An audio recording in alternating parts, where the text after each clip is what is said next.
सबसे पहले तो मैं आपको बताना चाहता हूँ कि मेरा नाम साहिल लोचब है। मैं एक हिंदू परिवार से आता हूँ और जाट कम्युनिटी से आता हूँ। मेरे खिलाफ गलत नैरेटिव ना फैलाया जाए। साथ ही मैं शुक्रिया अदा करना चाहता हूँ श्री LOP का, जिन्होंने मेरी 8 घंटे यहाँ बैठ के उसके बाद मेरी कंप्लेंट दर्ज कराई है। और साथ ही बिना किसी मीडिया कवरेज के भी पिछले 1 महीने से इनकी टीम मेरे टच में थी और लगातार ये भी हर दूसरे तीसरे दिन मेरे पास कॉल करते और मेरी हेल्थ अपडेट लेते रहते थे। और ये सब बिना किसी मीडिया कवरेज के था, मतलब कोई प्लान नहीं था मीडिया के सामने आने का। लेकिन जब कल परसों मेरी इनसे बात हुई, इनका कॉल आया कि हेल्थ अपडेट क्या है, तो मैंने बताया कि मेरी FIR नहीं लिखी जा रही। तो सडन ही से कल मिलते हैं और कल मैं आपकी FIR करवाने जाऊँगा। तो मैं इनका दिल से धन्यवाद करना चाहता हूँ जितनी इन्होंने मेरी हेल्प करी। और मैं साथ ही भारत की जनता का धन्यवाद करना चाहता हूँ। जब मैं बेड पे था उन्होंने मेरे लिए इतनी दुआएं करी कि मैं आज उनके सामने 200 पैलेट्स होने के बाद भी मेरे शरीर में मैं उनके सामने सीधा खड़ा हूँ। और उनकी दुआ के साथ मैं ये भी कहना चाहता हूँ कि मेरी आँख ही बहुत जल्द आ जाए। मैं भगवान से ऐसी प्रार्थना करूँगा और उनकी दुआ बहुत काम आएगी। साहिल, जीत किसकी हुई? आप क्या जानते हैं? जीत आपके साथ? जीत न्याय की हुई है। ये FIR न्याय की तरफ एक और कदम है मेरा, जो पहला कदम है।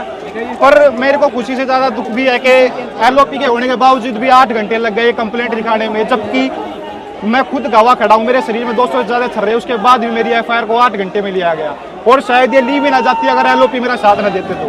14 अगस्त से मैं FIR के लिए घूम रहा हूँ ठीक होने के बावजूद भी, लेकिन 7 से 8 दिन के बाद मेरी FIR ली गई है। उम्मीद थी आपकी FIR रजिस्टर्ड होगी जब ये बात हुई और आप यहाँ आए, सुबह जो पुलिस ये कहा उसके बाद? नहीं, मेरे को विश्वास था जी LOP आगे तो कंप्लेंट तो होनी है।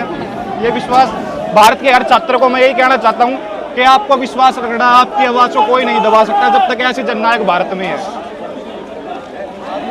तो मैं साथ ही एम्स के डॉक्टर्स का भी धन्यवाद करता हूँ जिन्होंने मेरी बहुत हेल्प करी।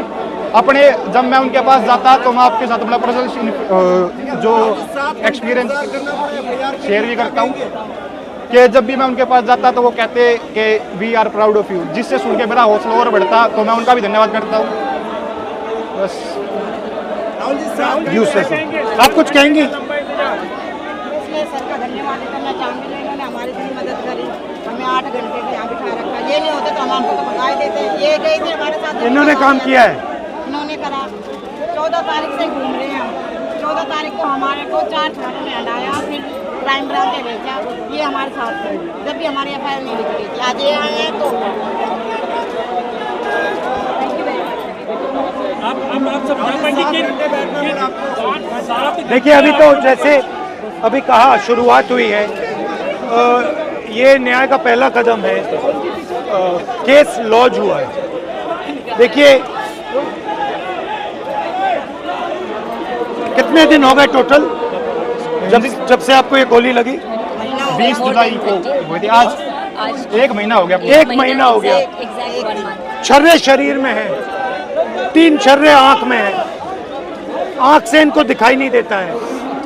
3-4 छर्रे दिल के पास है। साफ दिख रहा है कि एक युवा के साथ अन्याय हुआ है।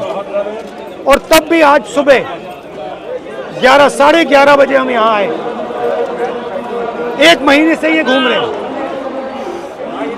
11:30 बजे आए, अभी 6:30 बज गए हैं, 6:45 हो गए, तब जाके FIR फाइल किए। अब आप इमेजिन कीजिए, इस देश में कितने महिलाओं का बलात्कार होता है, रेप होता है, कितने बच्चों को मारा जाता है, कितने लोगों को गोली मारी जाती है, कितने लोगों के शरीर में छर्रे होते हैं। ये न्यू दिल्ली, बिल्कुल दिल्ली के बीच में पुलिस स्टेशन है। यहाँ पे न्याय नहीं मिल रहा है।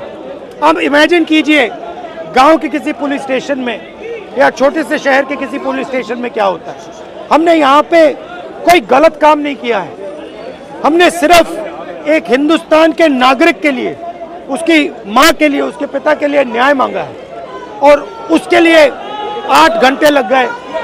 और फाइनल, बड़ी इंटरेस्टिंग बात, फाइनल परमिशन फाइनल होके होम सेक्रेटरी और अमित शाह जी को देना पड़ा, तब इन्होंने जाके फाइनल FIR दिया है।